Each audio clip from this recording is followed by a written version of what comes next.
The industry-wide secret butchers don't want you to know about. Major suppliers have been caught using a special product known as meat glue to stick together scraps of meat to sell as prime cuts. But while this product has been banned overseas, there's no law prohibiting its use here. Here's Rodney Lowe's with this special investigation. While this has been banned overseas, there is no law prohibiting this over here in the United States of America. Huh? Now you see the reason why we butcher our own meat and eat our own meat? Okay, well, hey, it gets even better. Go ahead, Bro Shane.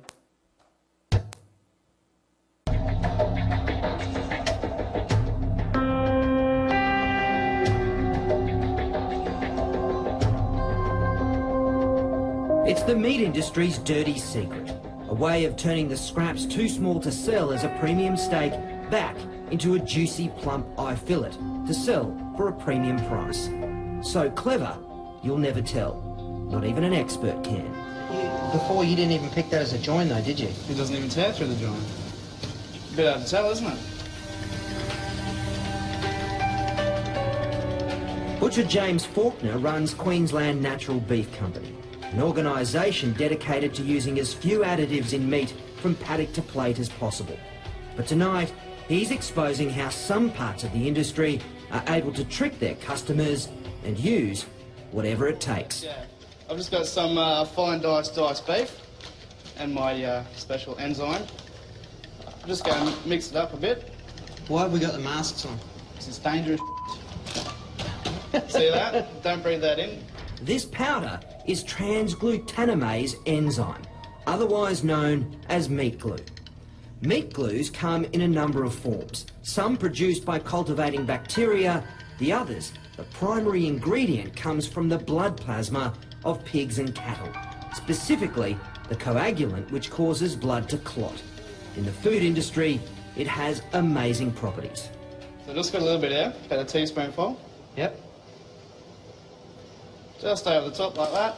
And with our gloves on, of course, we mix it up. Then roll it in plastic film and refrigerate. 6 hours later, you have a solid piece of meat. And essentially, you've got a reborn, rebirthed thigh fillet. More or less, yeah. Ours uncooked is easy to spot the difference, but cooked is another story. Okay, so the meat glue one is on the right, and the real McCoy is on the left. And it's not just beef. Pork, lamb, fish and chicken are all stuck back together using this glue. Looks like one piece of chicken. It's unbelievable, isn't it? Yep. But hard to tell, isn't it? Particularly that. On the grill, it's even harder to pick. So that's the real McCoy.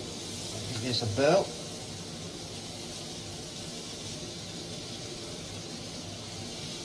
Nice and tender, nicely salted. All right, let's go for the meat glue.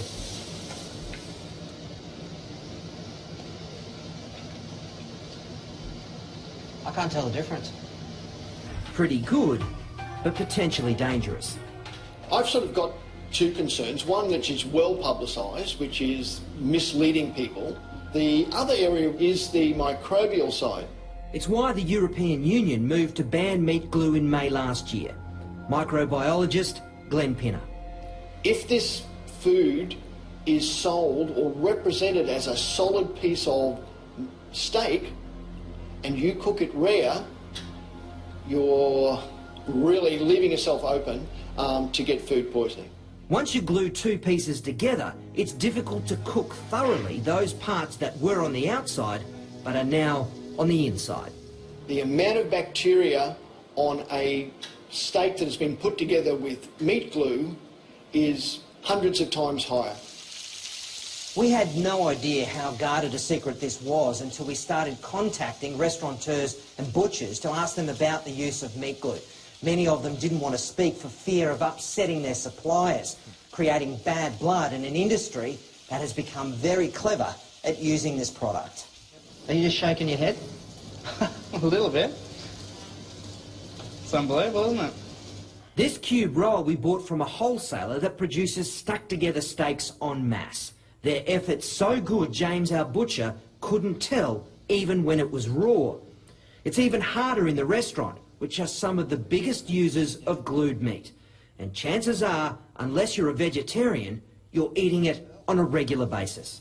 But with current labelling laws, neither butchers nor your local eatery have to tell you you're eating chicken glued together with cow's blood or beef held together by pig. It's the same reason they can take low-grade meat and pump it with water and flavour to make it edible. Okay, so just after about a minute or two, we've got quite a lot of moisture out of there.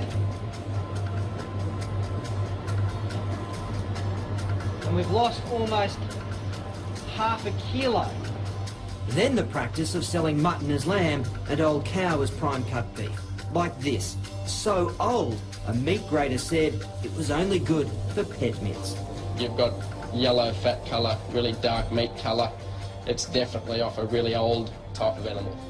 In New South Wales, new labelling regulations have just been introduced to help consumers choose quality meat, but it's not compulsory.